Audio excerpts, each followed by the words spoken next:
Have you ever thought of making thousands of dollars shrimp farming? Well, probably not, but I see people making money doing weird things on the internet all the time, so it has to be possible, right? And since one shrimp can carry 20 to 40 eggs when pregnant every month, with each shrimp being worth around $3, I think shrimp farming would be a great way to make some extra money. But first, we need a tank. Since I'm trying to do this as budget friendly as possible, I picked up this aquarium for free on Facebook Marketplace, and that's not bad. Next up, the substrate. I'm going to be using the absolute cheapest sand that I can find, and half an inch should be more than enough for this tank, and there's no need to overcomplicate it, because the shrimp probably won't care. Now for the decor. Since shrimp aren't very picky, I 3D printed this stack of pipes to give them a place to hide, and more importantly, somewhere to attach the moss to later. And when it comes to plants, you don't really need much, just moss. And for this tank, I went with flame moss. It gives the shrimp surfaces to graze on and places to hide, and more importantly, I think it's easy to work with, as it doesn't stick to absolutely everything like Java moss tends to do. And now, there are two main ways to attach the moss. You can either glue it or tie it down with string.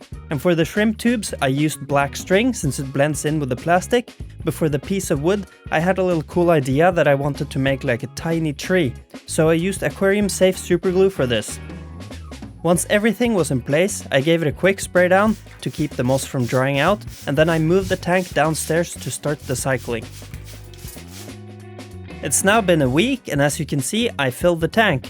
And I set it up like this and let it sit on the shelf while I waited for the rest of the equipment to arrive. But I didn't just leave the tank empty, I also added a bit of fish food to kickstart the nitrogen cycle, while I waited for everything to arrive. And now that everything's here, it's time to bring the tank to life. Starting with a heater. I went with a simple 50 watt glass heater.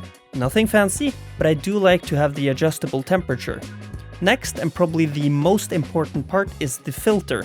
Because baby shrimp are really tiny, they can easily get sucked into traditional filters. That's why I'm using a sponge filter specifically.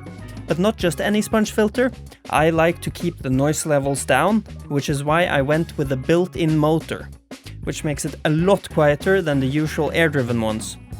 For flow, I'm using the biggest nozzle it came with, and shrimp actually enjoy a bit of movement in the water, but either option would work perfectly fine. And finally, for the light, this is literally the cheapest light I could find new. It's about $10, and for a shrimp tank like this, it's plenty.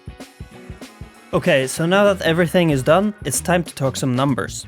Because this is going to be a side hustle, and I really don't want it to be expensive, I need to know exactly how much I've paid, so that I can know exactly how much I make later on.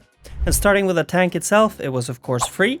The sand cost me $7, the heater was 10, the filter came in at 17, and the light was 11. So in total, that's $45, which honestly isn't bad at all.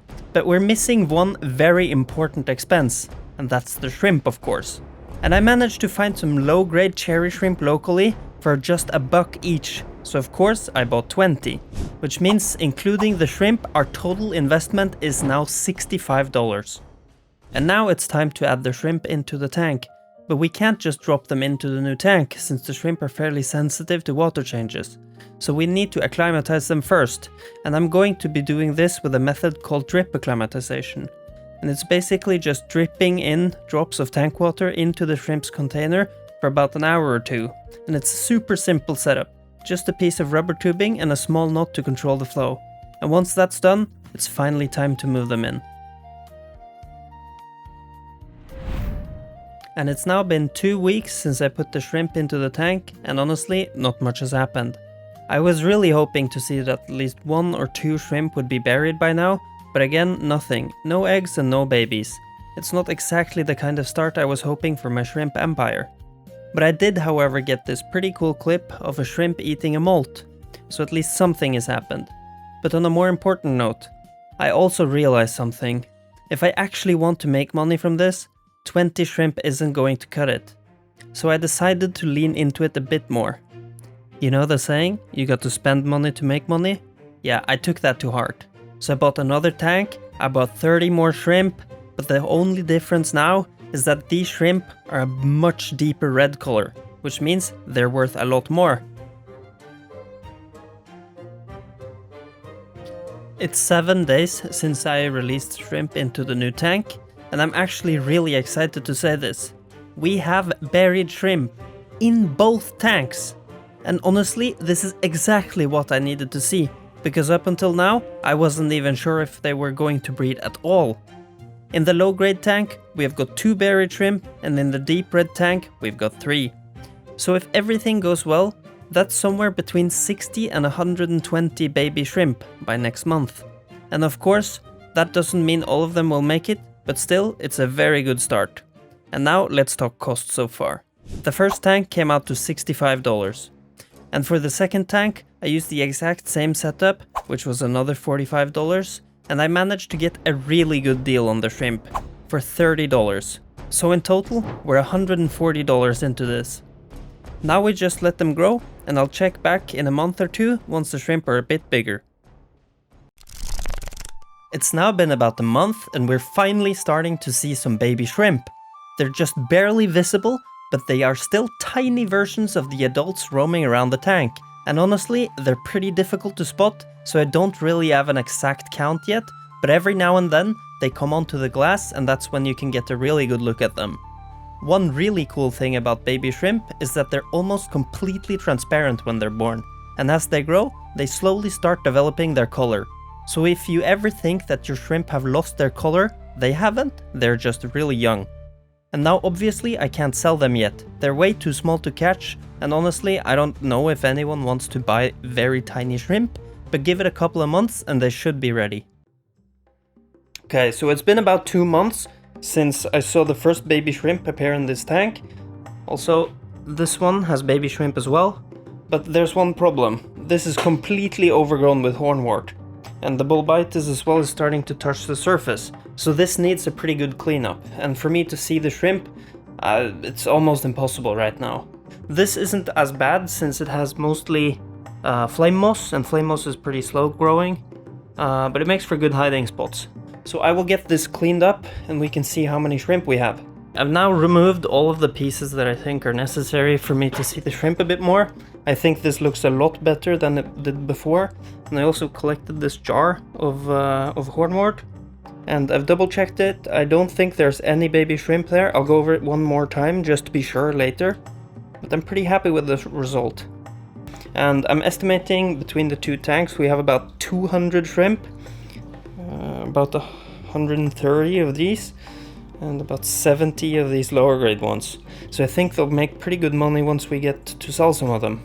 Initially I wanted to sell them in bulk, since that would be the quickest way to make the money.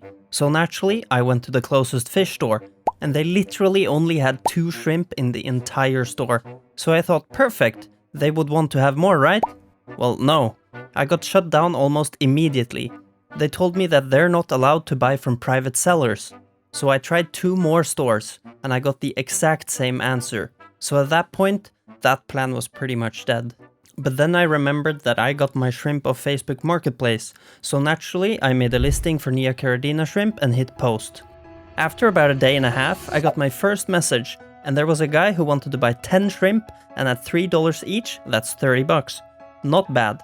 So about 20 minutes before he arrived, I packed them up, and this part is actually pretty important because I want to keep the time they spend in the bag as short as possible. He didn't want to be on camera, so I had to respect that of course, but the sale went smoothly, and just like that, we are up $30. And over the next week, I started getting more orders. One guy bought 20 red shrimp, another bought 10, and the last one got 30. So things were definitely picking up. I also made a separate listing for the lower grade shrimp and priced those at $1.5 each. And the first guy who messaged me bought 25, but at this point I decided to take the listings down because I don't want to sell everything. I still need to keep some shrimp for the colony so that they can grow and I can sell more in the future. So now let's break down the numbers. The total cost for this project was $140. And from the red shrimp I made $210, and from the lower grade ones I made $37.50. So in total that's $247.5 in revenue, which means I made a profit of $107. And the best part is the initial investment is now fully covered, so from now on every shrimp I sell is basically free. And of course, thank you a lot for watching all the way through. If you enjoyed the video, I would greatly appreciate a like. See ya!